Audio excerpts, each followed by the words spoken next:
Hi, welcome to another edition of Broome Up Front. I'm your host, Monique Townsend.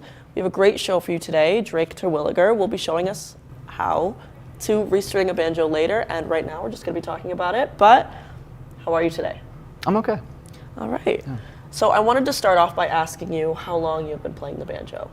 Just about 3 years now. 3 years. And what inspired you to start? There's a few things. My great-great-uncle, he was in a band in the 70s called T and the Runaways. Heard stories about it, and I was inspired by it. And of course, my sister and my father.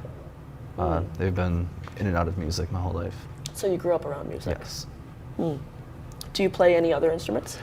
I play a little bit of guitar, not too much. Which do you prefer, banjo or guitar? Banjo, more confident on it. So you said your inspirations in your personal life were your family. Do you have any famous inspirations, other musicians? There's a few bands. There's a folk punk band called Harley Poe. The way they play banjo is something I want to do or be able to do. And of course, like the banjo legends like Earl Scruggs. All right, so are you in a band? No, I'm not right now. Would you like to be? I think yes, but I'm not actively looking for one. So if you were in a band, what kind of music would you play? What genre? Folk punk. Why is that? It's pretty straightforward and easy to play, and you can really use any instrument you want, and it just works. Are you a fan of folk punk music in general? Do you like to listen to it? From time to time, yeah, I do. What do you mainly listen to? I listen to a lot of electric blues and some 90s grunge. 90s grunge. Can you give us any examples? There's Howlin' Wolf. He's a blues artist. I love him a lot. Delta Blues, like Lead Belly, and then Alice in Chains is one of my favorite grunge bands. Interesting. So do you have any goals that you would like to achieve in music? I just hope I stick with it, and I don't stop practicing, learning, and playing, but no big goals. So where do you see yourself in 10 years regarding music? Hopefully I'm a lot better than I am now, and I'm still playing on my free time, or when I am hopefully in a band, actually. I do see that sometimes. Yeah. Do you have any other interests? I enjoy music? working on cars a lot and driving around quite a bit. What kind of car do you have? I have a 1972 Buick Riviera. That's cool. It's a family car. Yeah. Can you tell us a little bit more about that? It's been the family since it was ordered in 1971.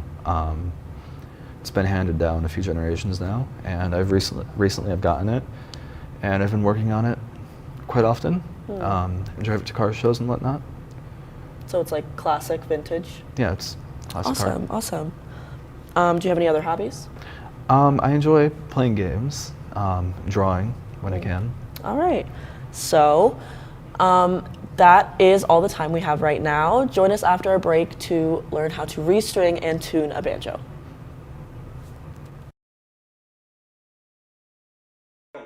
Emo dressed up as Fred Durst has stolen the president's secret anime collection.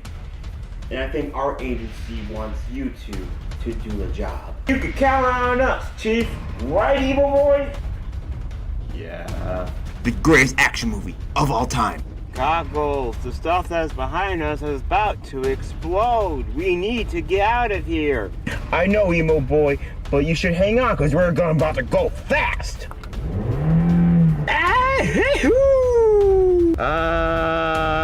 Insert explosion here. Catch Eddie Fabrizio as Goggles. Oh no, a white rapper. Whoa, I'm whipping up the style like I'm Tommy DeVito. Yeah, I got a big gun like it is Valorant. Bow, bow, bow. I must use my special ability. Power fingers on. Yeah, I'm gonna hit you like I'm Cedric Mullins. Then I'm gonna knock you up like I'm Mike Tyson. Oh, shucks, I'm dead. And Eddie Fabrizio as Emo Boy in... You can't beat me, cause you don't know me. I'm from the rough timeshares of South Florida. Wait, hold on. My grandpa has a timeshare in South Florida. Wait, you're Steven's grandson? That means you're Willis Bruce.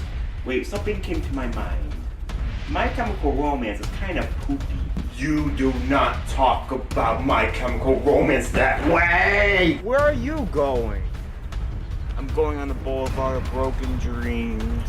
Goggles and Nemo Boy. Do as this, and I'll retrieve the president's anime back.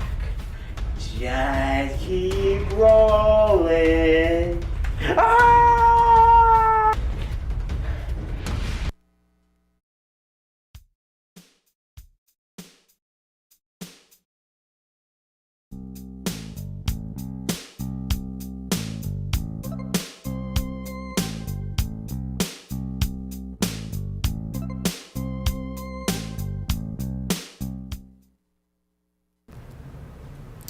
All right, welcome back to Broome Up Front. Now that we are back, Drake is going to show us how to restring and tune his banjo while also telling us a little bit about the history of it. So Drake, tell me what you're doing now. All right, so I'm gonna start to restring the banjo. These are the strings I like to use. They are by Martin, and the brand or the type of string is for a Vega banjo. They can withstand a lot of tension without snapping. So. All right, so how do you start? All right, well, I'm having some difficulties with the string, but I like to start at the drone string. So, and I noticed that this is a lot shorter than the other strings. Can you Yes. tell us why that is? That is because the drone string, you don't hold any frets down on it. It stays at G. Okay. And you play it repeatedly throughout the song. So now, what are you doing? I'm putting the string through the drone string itself. And I just like to do a little knot to keep it in place so it doesn't go out of tune. Do banjos go out of tune often? Very often. After 10 minutes of playing, it is out of tune. Interesting. And so that knot keeps it from going out of tune? Yes. And what are you connecting it to down there? This is a tailpiece. It's kind of just like an anchor for the string. Keeps it in place. How do you keep it in place down there? It's like there's a loop on the string itself, and it's like a little lasso. Locks itself on when you add tension. Got it. All right, and there's enough tension to put the string on the bridge. All right. Keeps it in place. So now is it time to tune? It is. Right. And is there any certain method you use to tune? Is there like an app, or can you do it by ear? I like to use an app because it's more accurate, but in times like this, I will do it by ear. There All we go, right. it's in tune. All set? Yep. All right. So can you tell us first a little bit about the history?